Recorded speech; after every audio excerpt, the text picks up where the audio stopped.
Guys, I just finished reading 14 books. 14 books. My brain's going to explode with all the information. What do?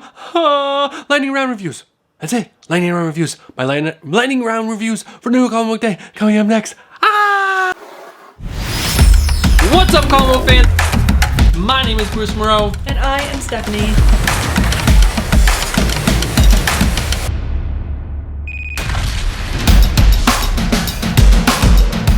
What's up, comic book fans? If you don't know, if you can't tell, I got a ton of energy.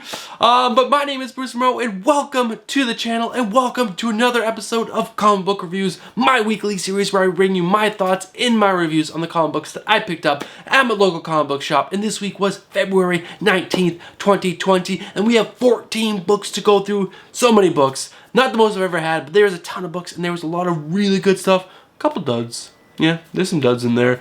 But we have a lot to go through, so I'm going to treat this like a lightning review series. I'm trying to get through this as fast as possible. I'm talking too fast. But before we jump into the reviews, I want you guys to take 1 second, just one. Look down. Are you subscribed? No? What are you doing? Get yourself subscribed. And you know what? Hit that bell notification while you're at it, so that way you guys are notified each time I upload new videos or go live. That's right, every Friday I go live with my girlfriend Stephanie on Comics and Beer. We talk about comic book news and we talk about beers that we're drinking. There's always a theme, there's always some fun. It's a really good time. Make sure you guys stop by for that. And yeah, that's it. That's all I wanted to talk about before we get into the reviews. So let's dive in. Alright guys, the first book up is probably a book that you knew I was going to pick up if you watch the channel. If not, it's the biggest book of the week. It's the biggest book I think I've ever been a part of buying. I've been buying books for a really long time, but there just seemed to be so much buzz and speculation about this book. If you didn't know, it's Batman number 89. This is written by James Tynion IV and art by, sorry, I missed some of the notes. My notes are messed up, but it's art by Carlo, Pagulayan, Guillem March, and Danny Miki, M-I-K-I. Apologize if I butchered you guys' names, but overall, this book was fantastic. The story was amazing. There was so much going on in this book, but it didn't skip a beat. Not at one point was I confused or didn't understand what was going on. It was fluid. It had hit on all the beats it needed to hit on. The dialogue was spectacular.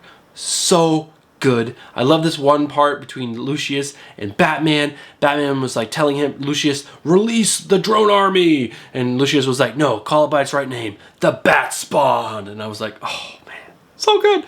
I love the ending between Batman and Catwoman. There was a lot of tension between them for their James Tynion's first 2 or 3 books. And this just kind of like, it was the head of it. It was so good.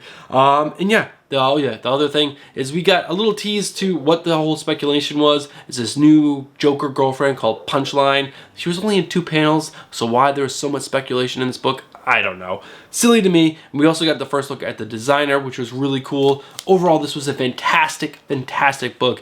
9 out of 10 in my book. Almost my pick of the week. Almost. There's another good DC book coming out that turns out to be my pick of the week, but definitely pick this book up. It's so, so good. I can't recommend it enough. Is it a good jumping in point? It's not the greatest jumping in point. You probably want to pick up 3 issues ago. So this is 89. You want to go all the way back to 86 and then catch up. But oh, it is so good. All right, guys. Next up is the first dud of the week. This is Justice League number 41. This is written by Robert Venditti, art by Matt Ryan and Aaron Lopresti. I hated it. Hands down hated it. This is like a 4 out of 10. It is absolute complete, I don't want to say garbage, but it is close to that. This was the highlight of this book, this cover. There is no mystery, no intrigue. I don't know what to say about this book. The art was lacking. The story is empty. It's bare. There's no mystery. There's no meaning behind it. What the hell is going on with Flash in this? Why is he so scared? Why is he not being his confident self? I don't understand. Someone please tell me what is going on in this book. And why are they not even completely talking about, or why is this not connected to the Scott Snyder, James Tynion run on Justice League? 39 issues? Are they just forgetting 39 issues? I don't know what's going on. I'm going to give this book 1 more issue. 1 more, and then it's getting chopped. It's on the chopping block and I'm chopping it. But this is so bad. So bad. Not recommended. Not a good jumping in point. Don't pick this book up. It was not worth it. Alright guys, next up is a banger of a book. It is so good. It is Wonder Woman Dead Earth #2. This is written and drawn by Darren Warren Johnson. This is a fantastic read. I absolutely love the prestige format for this book. For some reason, it makes the fantastical, crazy, post-apocalyptic creatures in this book feel bigger and badder, I guess. I don't know, it fits so well. The art style also is just perfect for this book. It is so fantastic. The pacing, the story, the plot in this issue especially is just on point. The ending was a little predictable. I will say that. It was a little predictable, but still so good.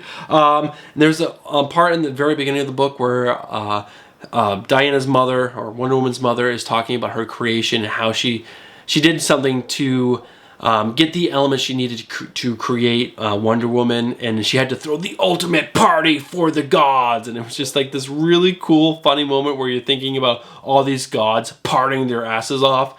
It made me giggle and laugh. It was really good. But overall, this book was an amazing book. It was 8.5 out of 10 in my scale. It was so good. Is this a good jumping in point? Not really. You really should read issue #1, but it is so good. I highly suggest you guys pick up issue 1 because this book is so good. So good. Pick it up. All right, guys, my pick of the week, the best book of the week, the book that I was most excited about, especially after I read this book, was DCeased Unkillables #1. This is written by Tom Taylor, art by Trevor and Karl Mostert. This was definitely a killer book. Literally. There were some more key deaths to key characters in the DC universe. There wasn't too many, but there was one big one. It was really good. We meet the surviving villains of this book, and there's some really cool characters in that, mainly Slade and Rose Wilson. I love Slade. He's such a great character. And Rose, I love that she flip-flops between good and bad. We meet some of the remaining heroes. Yes, there are some heroes left on Earth, and one of them, spoiler, is Cassandra Cain. But it's not the Cassandra Cain of the current DC universe. It is the old one, the one that I love. The one with the crazy stitched mask and the pointy bat ears, and she's freaking killing shit like crazy. That is the Cassandra Cain that I know and love. Jason Todd in this book is so good. There's so many good, funny moments in that book with Jason Todd. So good. Yeah, this is just a funny, action-packed, great story, front to back. Definitely worth the $4.99 cover price. I really enjoyed this book. I think everyone should be picking this up. Do you need to have read DCeased, the previous 6 issues? I would say not really, but it would help a lot understanding with the overall story of what's going on.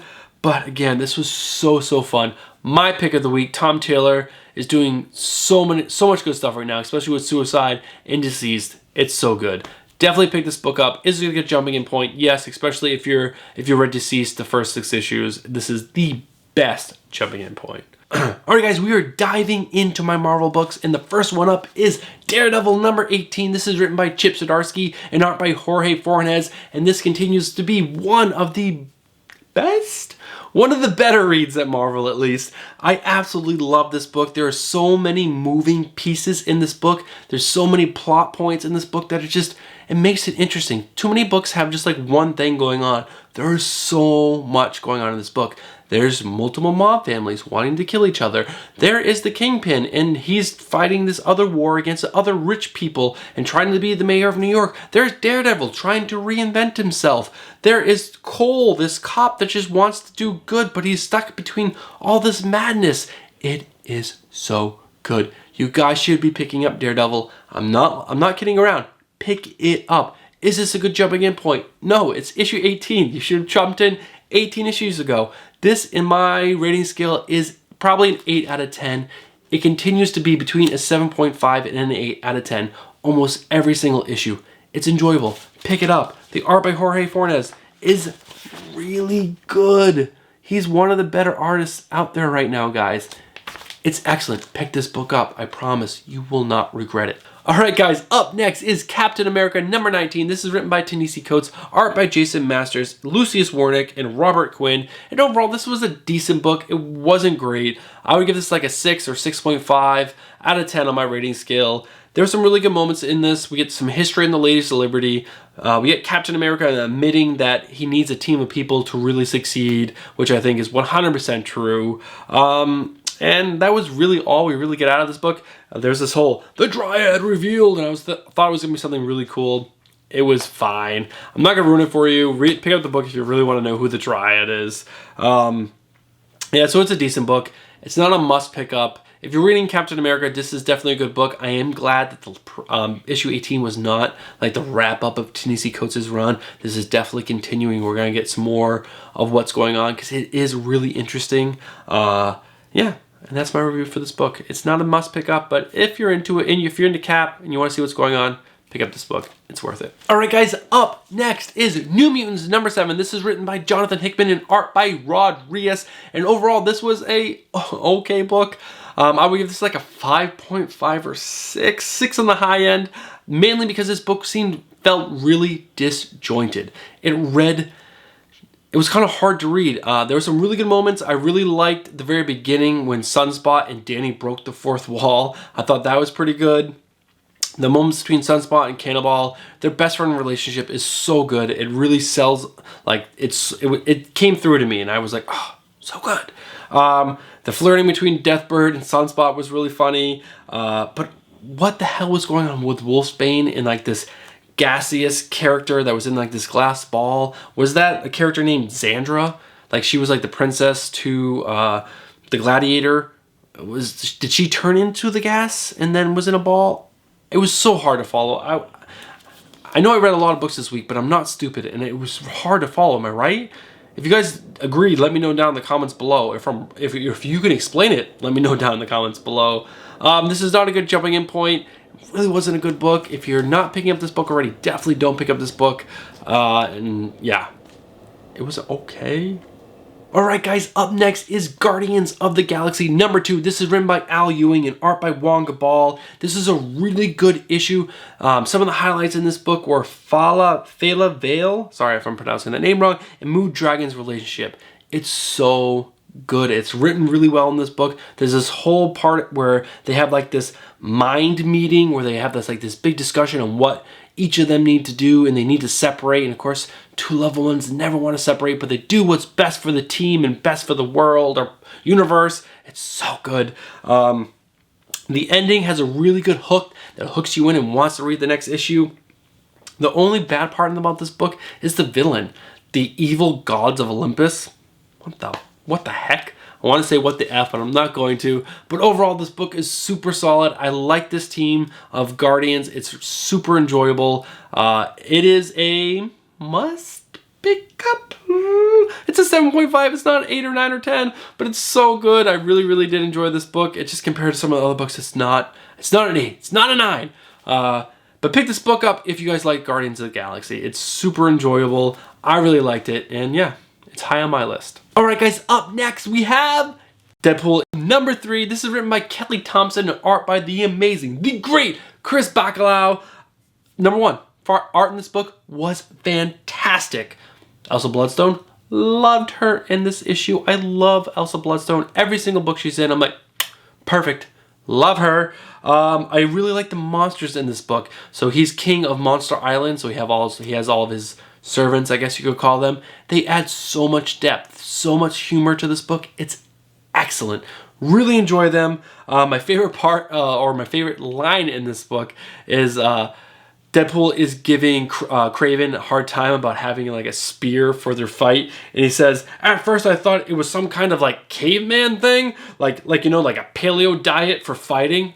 Lost it on the train.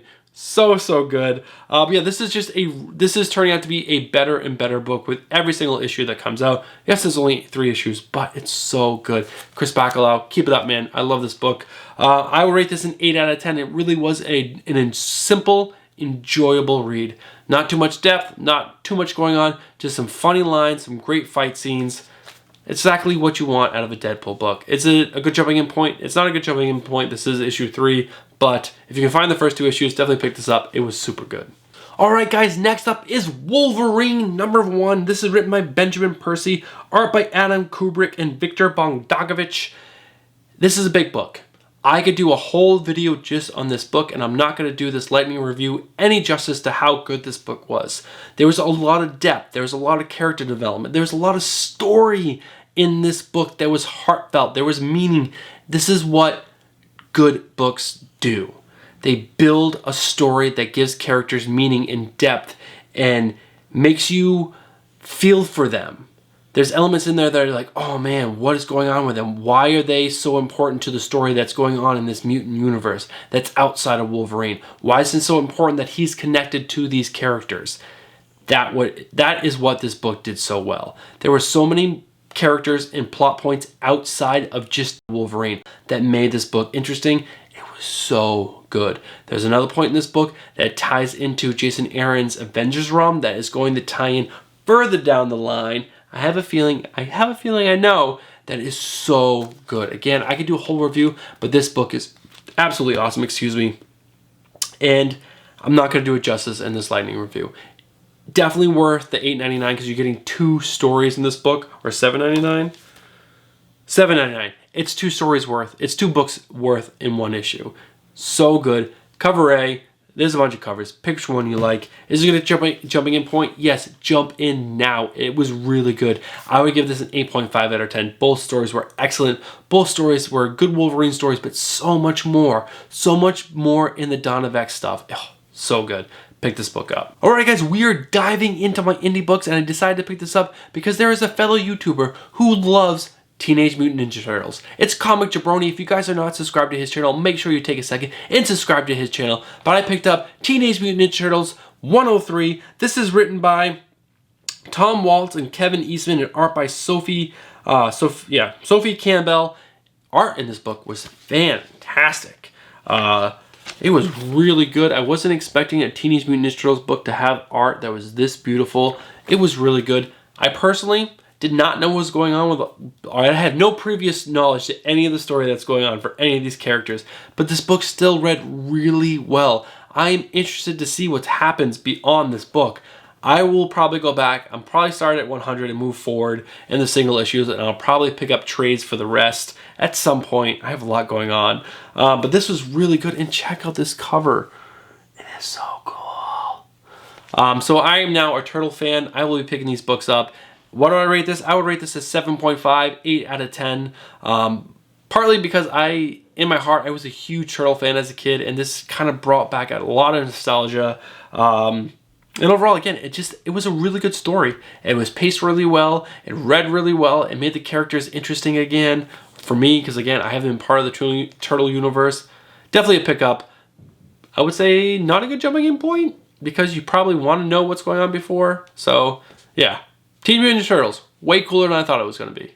Alright guys, next up is Family Tree #4. This is written by Jeff Lemire, art by Eric Gaspator, and Phil Hester. If I butcher your name, I'm so sorry. But this book continues to be awesome. I'm a huge Jeff Lemire fan. This continues to be a great read with intrigue and mystery and craziness with people turning into trees. Wait, what? And this grandfather is such a badass. It follows a family of three, a mother, a son, a daughter, and then this grandfather comes in, the daughter's turning into a tree. It's craziness. People are hunting the people that are turning into trees. Wait, what? What is going on? So much craziness. So good. I love this book. I rate this an 8 out of 10. It was really, really enjoyable. It was a quick read. It read really fast. The artwork is decent. It's good. It fits the story. I love this book. Pick this book up. Is it a good jumping in point? It's issue #4, so it's not. But find issues 1, 2, 3. It's really, really good. Pick this book up. Alright guys, up next is Red Mother #3, or I should say The Red Mother, because there's a "the" in front of it. I never noticed it until this issue. But this is written by Jeremy Hahn and art by Danny Lockhart. This was a really enjoyable read. I would give this a 6.5 or maybe a 7 out of 10. The only complaint in this book is that it was slow moving. not a lot happened, especially compared to some of the other books that I've reviewed in this episode, like DCeased, Unkillables, or Batman on number 89. There's just not a lot happened. It was a little slow moving. Some story building, some plot building, but other than that, not much happened.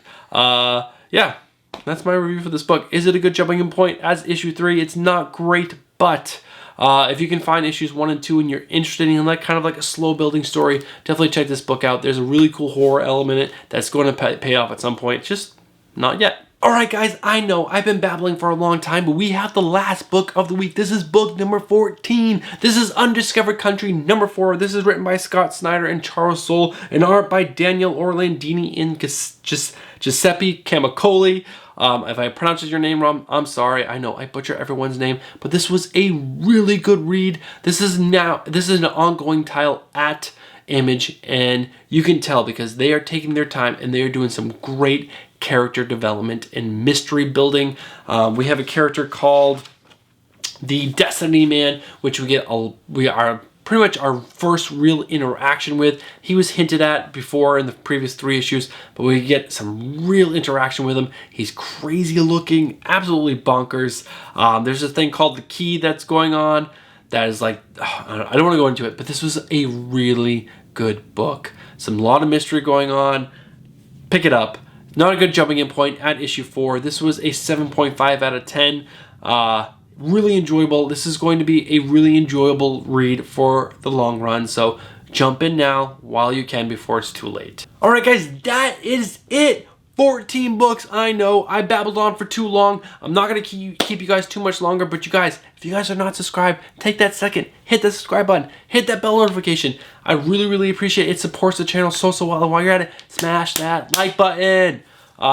Did you guys pick up any of these books that I picked up this week? If you did, let me know what you thought down in the comments below. Did you agree with what I said? Did you disagree with what I said? Again, let me know down in the comments below. And yeah, my energy is finally waning, and thank you guys so much for tuning into this episode, and I will see you guys in the next one. Bye.